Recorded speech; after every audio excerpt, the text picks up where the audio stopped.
I have waited Just shut the f*** up and do it already.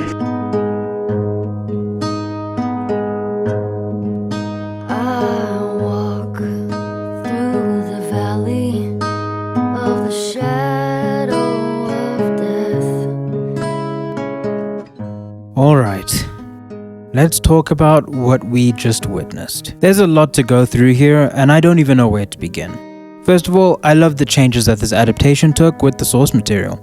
In the game, the attack on Jackson never happens. An attack on Jackson is referred to, but nothing is ever seen or played through. It looks incredible, and it adds meaningful context to the decisions that will come later, especially if the show continues following the source material, which this episode makes it clear it will. Goodness and mercy will follow me all the days of my life. I love the implications this will have for the rest of the characters and the themes of the story going forward. I'll talk more about it next week because I want to keep these videos spoiler free. Aside from the addition of the Jackson attack, I knew exactly what was coming, the broader strokes of it at least, but I still felt every single second of tension that the cast and crew intended for me to feel as a member of the audience. That should have been obvious as soon as the director's credit dropped. This episode was directed by Mark Mylod. I have no idea if I'm pronouncing that correctly. But once I saw his name, I immediately knew we were in for something special. If you're not familiar, Mark Mylod has directed and produced some of the best TV out there. He produced Netflix's Shameless, HBO's Entourage, he directed some of my favorite episodes of Succession, a show he served as executive producer on as well, and to put the final nail in the coffin, he directed 6 episodes of Game of Thrones. None of them in the final season, don't worry. Mark directing this episode gave me anxiety because I knew that he wouldn't be called in unless something big was about to happen.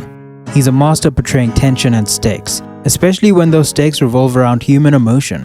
Just watch Succession Season 4 Episode 3, titled Connor's Wedding. There you'll see how brilliantly he handles emotional tension. Now onto the big, absolutely massive bomb that dropped this episode.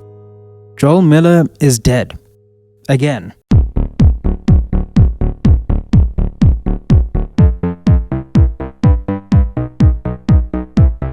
If you weren't on The Last of Us' side of the internet in 2020 when the second game released, everyone hated this part. This is where I think that whilst the writing was slightly at fault, we'll get into the show's improvements in a second, the main culprit of everyone's hatred was the medium itself.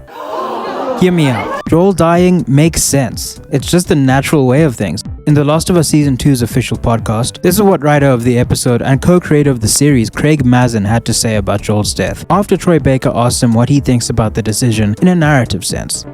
I thought it was a brilliant choice. I thought it was incredibly brave, and I thought it was really smart. Because in the end, you have to take plot armor away at some point. And if you're going to tell a story about consequences, and if you're going to tell a story about a man who does a terrible thing for the best possible reason there is, then you need the world to provide feedback. I like the word he used at the end there, feedback. Joel had to answer for what he did to the Fireflies. It would be more upsetting to me if the series carried on like Joel didn't murder like at least 20 people and essentially dismantle the Fireflies, an entire military organization. On top of that, Joel destroyed any hope of developing a cure for the infection. Again, I do not blame him for this. The story of The Last of Us Part 1 and in turn Season 1 is so well done that I would probably do what Joel did. Well, at least I was rooting for him whilst he did what he did. But he had to face the consequences, and making the character that does that a dark reflection of Ellie is a brilliant choice in my opinion. Where it fell flat in the game was, first of all, the way it happened. Tommy and Joel would not just give out their real names to strangers, especially when they are outnumbered and outgunned. You could argue that Joel saved Abby earlier, and so maybe they said their real names in good faith. Or even that both Tommy and Joel had softened up after living in relative comfort in Jackson for the past 5 years. But I don't buy that explanation. Joel is a smart character. He knows that he has made enemies. When outgunned and outnumbered, I truly believe that Joel would take precautions in trusting people that he has just met with his real identity. The same goes for Tommy. Second of all, the medium of video games. In the video game, you play as Abby for an extended period of time, but you have no idea who this character is when you do. Just that she is saved by Joel and Tommy, and that you three work together to survive the horde of infected. When Abby turns around and shoots Joel in the leg, it's a shock, a big shock. But instead of asking why Abby did that, which is what the developers probably intended, all you can feel is rage, and that's the reaction I see online a lot.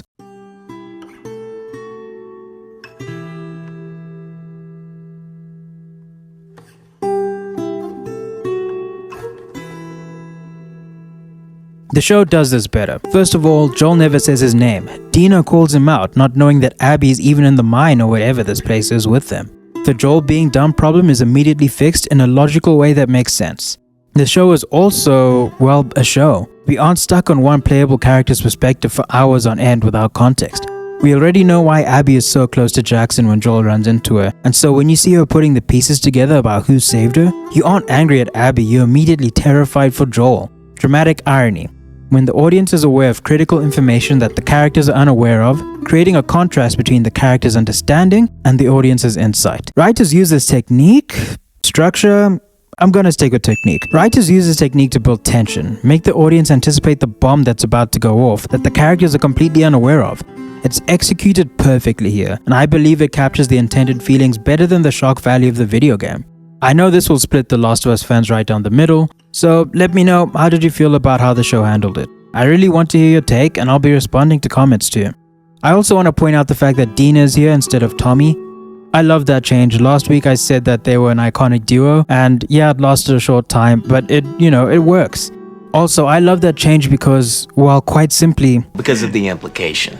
We'll talk about it when it's relevant to avoid spoilers. I also want to point out Bella and Kaitlyn's performances. Kaitlyn Diva delivers Abby's monologue to Joel expertly. I don't think she could have done better. I don't think anyone could have done better. I'm glad she has gotten cast in this role because she'll be getting a lot more work after this, and that's truly deserved. She's been acting for a while. According to IMDb, she booked her first role in 2009, and I'm only familiar with her from Booksmart, a pretty good comedy that I'd recommend. But this is by far her biggest role, and I can't wait to see what she does next. Not only with Abby as a character throughout the rest of the series, but with her career as well. Bella continues to absolutely embody Ellie as well. Their switch from pure grief to unbridled rage at Abby and her friends once Joel meets his fate was haunting. You can hear the conviction in their voice, and they absolutely crushed it. I need all the Bella Ramsey haters to shut up, because we're witnessing an amazing actor do some extremely complex work flawlessly, and I can't stand here and not give them their props for it. All in all, a fantastic entry in the series, and honestly, probably my favorite episode of the series so far. I was hooked the entire time, and I knew exactly what was going to happen. They couldn't have adapted this any better in my opinion. In fact, they made various improvements. But that's just my take. I'd love to hear what you thought of episode 2. Was it everything you hoped for, or did it miss the mark for you? Finally, for anyone still angry at the decision made to kill off Joel, or to anyone experiencing this for the first time, I want to end this off with something Pedro Pascal said in the behind the scenes bonus video that HBO released, and I completely agree with him. I have nothing but respect for the level of investment that people have in a video game or a television show or movie or book. I experience it myself, and I've flung books across the room because its impact is so profound on me and experiencing a story. And I think that if it is incredibly painful for people, that's obviously a brilliant achievement of the storytelling. This hurts, man. I'm gonna need a senzu bean to recover from this episode. Drugs! Senzu beans heal physical damage. Only therapy will aid emotional trauma. Oh, please. There's not a shrink qualified enough to deal with that hot mess. Have a great day. Subscribe if this is your second or third video on my channel. Be nice to your therapists, and see you next week with episode 3.